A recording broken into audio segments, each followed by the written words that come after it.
ಅದೆಷ್ಟೋ ಜನ ಪ್ರತಿಭಾವಂತ ಸ್ಟೂಡೆಂಟ್ಸ್ ಹತ್ರ ಒಳ್ಳೆ ಮಾರ್ಕ್ಸ್ ಇರುತ್ತೆ, ದೊಡ್ಡ ಕನಸುಗಳಿರುತ್ತೆ. ಆದ್ರೆ ಹೈಯರ್ ಸ್ಟಡೀಸ್ ಮಾಡೋಣ ಅಂತಂದ್ರೆ ಫೀಸ್ ಕಟ್ಟೋದಕ್ಕೆ ಅಷ್ಟೊಂದು ಹಣ ಇರಲ್ಲ. ಬ್ಯಾಂಕಿಗೆ ಹೋದ್ರೆ ಅಲ್ಲಿ ಶ್ಯೂರಿಟಿನ ಕೇಳೋರು, ಅಪ್ಪ ಅಮ್ಮನ ಹತ್ರ ಅಷ್ಟೊಂದು ಹಣ ಕೂಡ ಇರಲ್ಲ. ಹೀಗೆ ಹಣಕಾಸಿನ ತೊಂದರೆಯಿಂದ ಅದೆಷ್ಟೋ ಜನ ಓದನ್ನ ಅರ್ಧಕ್ಕೆ ನಿಲ್ಲಿಸ್ತಾರೆ. ಆದ್ರೆ ಇದಕ್ಕೊಂದು ಪರಿಹಾರ ಇದೆ. ಸೆಂಟ್ರಲ್ ಗವರ್ಮೆಂಟ್ ಪ್ರತಿಭಾವಂತ ವಿದ್ಯಾರ್ಥಿಗಳಿಗೋಸ್ಕರ ಒಂದು ಸೂಪರ್ ಸ್ಕೀಮ್ ಅನ್ನ ತಂದಿದೆ. ಅದರ ಹೆಸರೇ PM ವಿದ್ಯಾಲಕ್ಷ್ಮಿ. ಈ ಯೋಜನೆಯ ವಿಶೇಷ ಏನಪ್ಪಾ ಅಂತಂದ್ರೆ, ನೀವು ಲೋನ್ ಪಡೆಯೋಕೆ ನಿಮ್ಮ ಆಸ್ತಿ ಪತ್ರನೋ ಅಥವಾ ಯಾರದೋ ಗ್ಯಾರಂಟಿಯನ್ನು ಕೊಡಬೇಕಾಗಿಲ್ಲ ಸ್ನೇಹಿತರೆ. ಹೌದು, ಇದು complete collateral free education loan ಆಗಿರುತ್ತೆ. ಇದು ಡಿಜಿಟಲ್ ಕಾಲಕ್ಕೆ ತಕ್ಕಂತೆ ಇರುವಂತ ಒಂದು ಸ್ಕೀಮ್ ಸ್ನೇಹಿತರೆ. ನೀವು ನಿಮ್ಮ ಮನೆಯಲ್ಲೇ ಕೂತು ಅರ್ಜಿಯನ್ನ ಹಾಕಬಹುದು.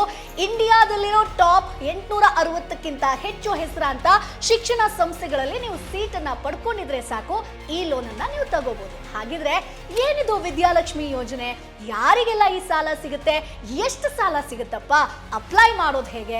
ಅರ್ಜಿ ಹಾಕೋಕೆ ಯಾವೆಲ್ಲ ಡಾಕ್ಯುಮೆಂಟ್ಸ್ ಬೇಕು? ಹಾಗೆ ಸಬ್ಸಿಡಿ ಏನಾದರೂ ಇದೆಯಾ? ಪ್ರತಿಯೊಂದು ಡೀಟೇಲ್ಸ್ ಅನ್ನ ಈ ವಿಡಿಯೋದಲ್ಲಿ ನಿಮಗೆ ತಿಳಿಸ್ಕೊಡ್ತೀನಿ. ವಿಡಿಯೋವನ್ನ ಕೊನೆ ತನಕ ಮಿಸ್ ಮಾಡದೆ ನೋಡಿ. ಹಾಯ್, ಹಲೋ, ನಮಸ್ಕಾರ. Welcome to Baswala YouTube channel. ನಾನು ಚೈತ್ರ.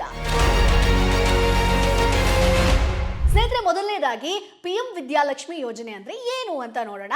ಈಸಿಯಾಗಿ ಹೇಳಬೇಕು ಅಂತಂದ್ರೆ, ಇದು ಓದೋಕೆ ಆಸೆ ಇರುವಂತ ಪ್ರತಿಭಾವಂತ ವಿದ್ಯಾರ್ಥಿಗಳಿಗೆ ಸರ್ಕಾರ ಕೊಡ್ತಿರುವಂತಹ ಒಂದು ದೊಡ್ಡ ಗಿಫ್ಟ್. ನಮ್ಮ ದೇಶದ ಹೊಸ ಶಿಕ್ಷಣ ನೀತಿ NEP ಬಗ್ಗೆ ನೀವು ಕೇಳಿರ್ಬೋದು. ಅದರ ಮುಖ್ಯ ಉದ್ದೇಶನೇ ಇದು. ಯಾವೊಬ್ಬ ಪ್ರತಿಭಾವಂತ ಸ್ಟೂಡೆಂಟ್ ಕೂಡ ಹಣ ಇಲ್ಲ ಅನ್ನೋ ಕಾರಣಕ್ಕೆ ಓದನ್ನ ನಿಲ್ಲಿಸಬಾರ್ದು. ಅದಕ್ಕಾಗಿ ಸರ್ಕಾರ ಈ ಒಂದು ಸ್ಪೆಷಲ್ ಸ್ಕೀಮ್ ಅನ್ನ ತಂದಿರುವಂತದ್ದು ಸ್ನೇಹಿತರೆ.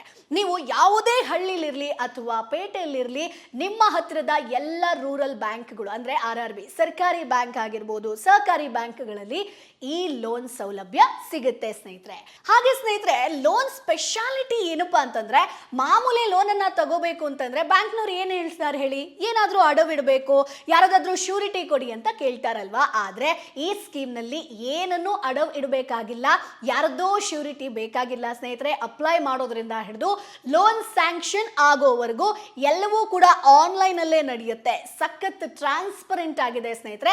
ಹಾಗೆ 2024-25 ಕೇಂದ್ರ ಬಜೆಟ್ ನಲ್ಲಿ ಘೋಷಣೆಯಾದಂತೆ ಈ ಒಂದು ಯೋಜನೆಯನ್ನ ನವೆಂಬರ್ 6, 2024 ಕೇಂದ್ರ ಸಚಿವ ಸಂಪುಟ ಅನುಮೋದಿಸಿರುವಂತದ್ದು ಸ್ನೇಹಿತರೆ.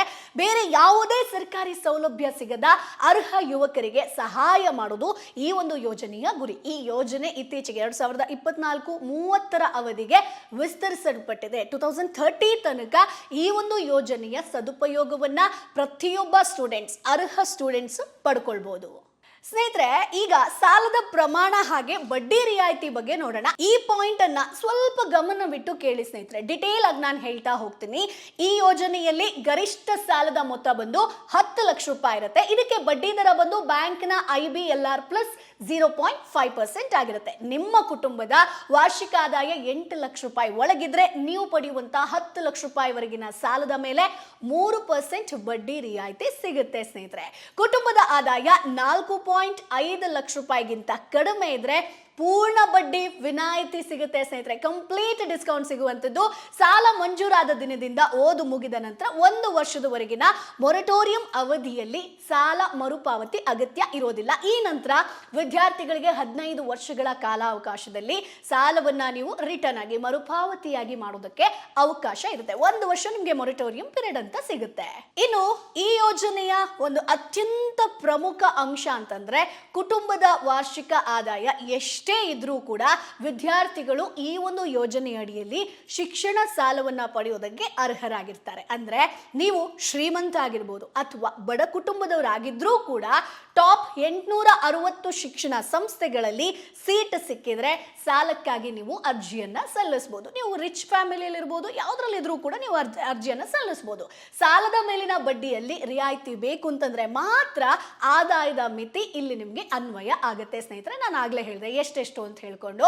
ಸೊ ಯಾರಿಗೆಲ್ಲ ಈ ಸೌಲಭ್ಯ ಸಿಗುತ್ತೆ ಅನ್ನೋದನ್ನ ನೋಡೋದಾದ್ರೆ, ಸರ್ಕಾರ ಅನುಮೋದಿಸಿದ 800ಕ್ಕೂ ಹೆಚ್ಚು ಅಧಿಕ ಉನ್ನತ ಶಿಕ್ಷಣ ಸಂಸ್ಥೆಗಳಲ್ಲಿ ಪದವಿ ಆಗಿರ್ಬೋದು, ಸ್ನಾತಕೋತ್ತರ ಸ್ನಾತಕೋತ್ತರ ಕೋರ್ಸ್ಗಳಲ್ಲಿ ದಾಖಲಾಗಿರುವಂತಹ ವಿದ್ಯಾರ್ಥಿಗಳಿಗೆ ಮಾತ್ರ ಸ್ನೇಹಿತರೆ. ಅಲ್ಲದೆ ಮೆರಿಟ್ ಆಧಾರದಲ್ಲಿ ಸೀಟ್ ಪಡೆದವರು ಮಾತ್ರ ಇದಕ್ಕೆ ಅರ್ಹರಾಗಿರ್ತಾರೆ. ಈಗ ನಿಮ್ಮ ತಲೆಯಲ್ಲಿ ಬರುವಂತ ಮೊದಲನೇ ಪ್ರಶ್ನೆ ಅಂತಂದ್ರೆ, ನಮ್ಮ ದೇಶದಲ್ಲಿ ಸಾವಿರಾರು ಕಾಲೇಜ್ ಇದೆಯಪ್ಪ, ಅದರಲ್ಲಿ ಈ 860 ಕಾಲೇಜ್ಗಳು ಯಾವ್ದಪ್ಪ, ನನ್ನ ಕಾಲೇಜು ಆ ಲಿಸ್ಟ್ ನಲ್ಲಿ ಇದೆಯಾ ಅಂತ ಚೆಕ್ ಮಾಡೋದು ಹೇಗೆ ಅಂತ ಅಲ್ವಾ? ಸೊ ಇದಕ್ಕೆ ಉತ್ತರ ಕೊಡ್ತೀನಿ.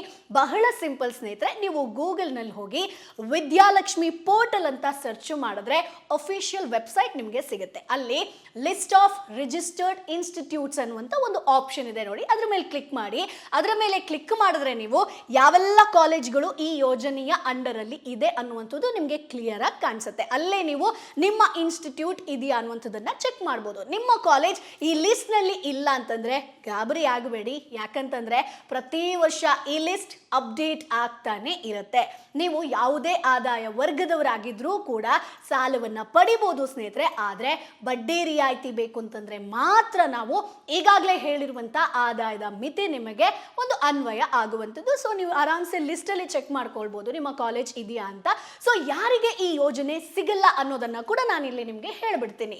ಈಗಾಗಲೇ ಬೇರೆ ಯಾವುದೇ ಸರ್ಕಾರಿ ಸ್ಕಾಲರ್ಶಿಪ್ ಅಥವಾ ಬಡ್ಡಿ ರಿಯಾಯಿತಿ ಪಡೆದಿರುವಂತಹ ಸ್ಟೂಡೆಂಟ್ಸ್ಗೆ ಇದು ಸಿಗಲ್ಲ ಸ್ನೇಹಿತರೆ. Management quota ಅರ್ಹರಲ್ಲ.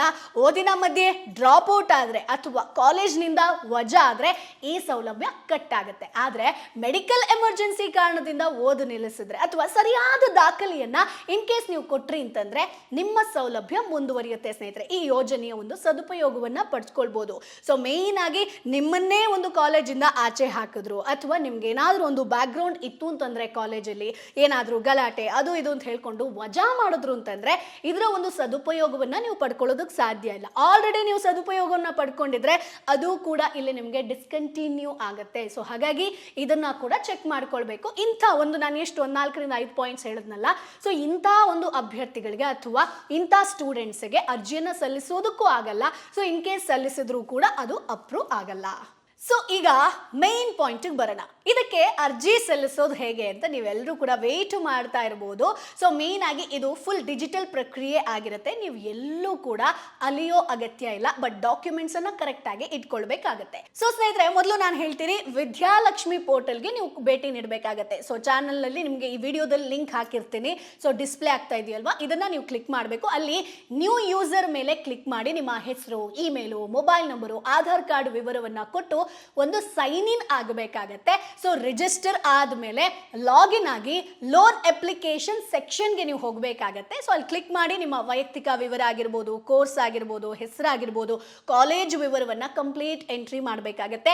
ನಿಮಗೆ ಬೇಕಾದಂತ ಬ್ಯಾಂಕ್ ಅನ್ನ ನೀವೇ ಇಲ್ಲಿ ಆಯ್ಕೆ ಮಾಡಿಕೊಂಡು ಸಬ್ಮಿಟ್ ಅನ್ನೋ ಆಪ್ಷನ್ ಇದೆ ನೋಡಿ, ಅದ್ರ ಮೇಲೆ ಕ್ಲಿಕ್ ಮಾಡಬೇಕು. ಅರ್ಜಿ ಸಲ್ಲಿಸಿದ ಮೇಲೆ ಅದರ ಸ್ಟೇಟಸ್ ಏನಾಗಿದೆ ಅನ್ನೋದನ್ನ ಪೋರ್ಟಲ್ ನಲ್ಲೇ ನೀವು ಚೆಕ್ ಮಾಡ್ಕೊಳ್ಬೇಕಾಗತ್ತೆ. ಸೊ ಹಾಗಾದ್ರೆ ಬೇಕಾಗುವಂತ ದಾಖಲೆಗಳು ಏನು ಅನ್ನೋದನ್ನ ಕೂಡ ಹೇಳ್ತೀನಿ. ಆಧಾರ್ ಕಾರ್ಡ್ ಕಡ್ಡಾಯ, ಪ್ಯಾನ್ ಕಾರ್ಡ್ ಬೇಕು, ವಿಳಾಸದ ಪುರಾವೆ ಕೊಡಬೇಕು, ಹಾಗೆ ಹಿಂದಿನ ತರಗತಿಗಳ ಅಂಕಪಟ್ಟಿ ಮಾರ್ಕ್ಸ್ ಕಾರ್ಡ್ ಅನ್ನ ಕೊಡಬೇಕಾಗತ್ತೆ. ಪ್ರವೇಶ ಪರೀಕ್ಷೆಯ ರಿಸಲ್ಟ್ ಕಾಪಿ, ಕಾಲೇಜಿನ ಅಡ್ಮಿಷನ್ ಲೆಟರ್ ಅಂದ್ರೆ ಅದರ ಒಂದು ಶುಲ್ಕ ಇರುತ್ತಲ್ವಾ, ನೀವು ಎಷ್ಟು ಪೇ ಮಾಡಿದ್ದೀರಾ ಅದನ್ನ ಕೂಡ ಕೊಡಬೇಕು. ಕುಟುಂಬದ ಆದಾಯದ ಪ್ರಮಾಣ ಪತ್ರ, ಇಷ್ಟನ್ನ ಕೂಡ ನೀವಿಲ್ಲಿ ಸಬ್ಮಿಟ್ ಮಾಡಬೇಕಾಗತ್ತೆ. ಸೊ ಕಾಲೇಜಿನ ವಿವರ ಆಗಿರ್ಬೋದು, ಅಡ್ರೆಸ್ ಆಗಿರ್ಬೋದು, ನಿಮ್ಮ ಮಾರ್ಕ್ಸ್ ಕಾರ್ಡ್ ಆಗಿರ್ಬೋದು, ನಿಮಗೆ ಬಂದಿರುವಂತಹ ಮಾರ್ಕ್ಸ್ ಆಗಿರ್ಬೋದು, ಎಲ್ಲವನ್ನ ಡಿಟೇಲ್ ಆಗಿ ಕೇಳ್ತಾ ಹೋಗ್ತಾರೆ. ಅದೆಲ್ಲವನ್ನ ನೀವು ಎಂಟ್ರಿ ಮಾಡ್ತಾ ಬರಬೇಕಾಗತ್ತೆ. ಸೊ ಒಂದ್ ಸ್ವಲ್ಪ ತಪ್ಪಾಯ್ತು ಅಂತಂದ್ರೂ ಕೂಡ ಒಂದು ಎಕ್ಸಾಂಪಲ್ ಅನ್ನ ಕೊಡ್ತೀನಿ. ಈಗ ನಿಮ್ಮ ಮಾರ್ಕ್ಸ್ ಕಾರ್ಡ್ ಅಲ್ಲಿ ನಿಮ್ಗೆ ಎಷ್ಟು ಒಂದು 7.8% ಬಂದಿದೆ ಅಂತಿದ್ರೆ ನೀವು ಅದನ್ನ ಇಲ್ಲಿ 9.2 ಅಂತ ಹಾಕಿದ್ರೂ ಕೂಡ ಅದು ಮಿಸ್ ಮ್ಯಾಚ್ ಆಗುತ್ತೆ. ಸೊ ಹಾಗಾಗಿ ಕರೆಕ್ಟ್ ಆಗಿ ಚೆಕ್ ಮಾಡಿಕೊಂಡು ಸಬ್ಮಿಟ್ ಮಾಡಿ. ಇಲ್ಲ ಅಂತಂದ್ರೆ ನೀವು ಲೋನ್ ತಗೊಳ್ಳೋದಕ್ಕೆ ಅರ್ಹರಾಗಲ್ಲ. ಯಾಕಂತಂದ್ರೆ ನೀವು ಲೋನ್ ತಗೋತೀರಾ ಅಥವಾ ಸಬ್ಸಿಡಿಯನ್ನ ತಗೋತೀರಾ, ಏನಾದ್ರೂ ತಗೊಂಡ್ರೂ ಕೂಡ ದಾಖಲೆಗಳನ್ನ ಕರೆಕ್ಟ್ ಆಗಿ ಚೆಕ್ ಮಾಡ್ಕೊಳ್ಳಿ. ಅದೇ ತರ ಅವರು ಕೂಡ ದಾಖಲೆಯನ್ನ ಕರೆಕ್ಟ್ ಆಗಿ ಚೆಕ್ ಮಾಡ್ತಾರೆ, ವೆರಿಫಿಕೇಶನ್ ನಡೆಯುತ್ತೆ. ಸೊ ಹಾಗಾಗಿ ನೀವು ಇಲ್ಲಿ ಅರ್ಜಿಯನ್ನ ಸಲ್ಲಿಸಬೇಕು ಅಂತಂದ್ರೆ ಹರಿಬರಿ ಅರ್ಜೆಂಟ್ ಅಲ್ಲಿ ನೀವು ಅರ್ಜಿಯನ್ನ ಸಲ್ಲಿಸೋದಕ್ಕೆ ಹೋಗಬೇಡಿ.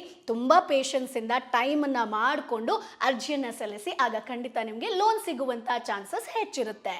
ಸೊ ಸ್ನೇಹಿತರೆ, ಅರ್ಜಿಯನ್ನ ಹೇಗೆ ಸಲ್ಲಿಸಬೇಕು, ಏನು ಎತ್ತ, ಇವೆಲ್ಲದ್ರ ಬಗ್ಗೆ ಡಿಟೇಲ್ ಆಗಿ ಹೇಳಿದ್ದೀನಿ. ಈ ಮಾಹಿತಿಯನ್ನ ನಿಮ್ಮ ಪರಿಚಯದ ಎಲ್ಲ ವಿದ್ಯಾರ್ಥಿಗಳಿಗಾಗಿರ್ಬೋದು ಅಥವಾ ಪೋಷಕರಿಗೆ ಶೇರ್ ಮಾಡಿ. ಯಾರೋ ಒಬ್ಬರಿಗೆ ಇದರಿಂದ ಉನ್ನತ ಶಿಕ್ಷಣ ಸಿಗಬಹುದು. ಸ್ನೇಹಿತರೆ, ಈ ವಿಡಿಯೋ ಇಷ್ಟ ಆಗಿದ್ರೆ ಲೈಕ್ ಮಾಡಿ. ಇಂಥದ್ದೇ ಉಪಯುಕ್ತ ಮಾಹಿತಿಗಳನ್ನ ನಮ್ಮ ಚಾನೆಲ್ ಅಲ್ಲಿ ನಿಮಗೆ ನೋಡೋದಕ್ಕೆ ಸಿಗುತ್ತೆ. ಸೊ ಹಾಗಾಗಿ ಸಬ್ಸ್ಕ್ರೈಬ್ ಮಾಡೋದನ್ನ ಮರಿಬೇಡಿ. ಮುಂದಿನ ವಿಡಿಯೋದಲ್ಲಿ ಒಂದಷ್ಟು ಮಾಹಿತಿ ಜೊತೆ ನಾನು ನಿಮ್ಮ ಮುಂದೆ ಹಾಜರಿರ್ತೀನಿ. ಅಲ್ಲಿವರೆಗೂ ಬಾಯ್. Boss Wala. Be the boss.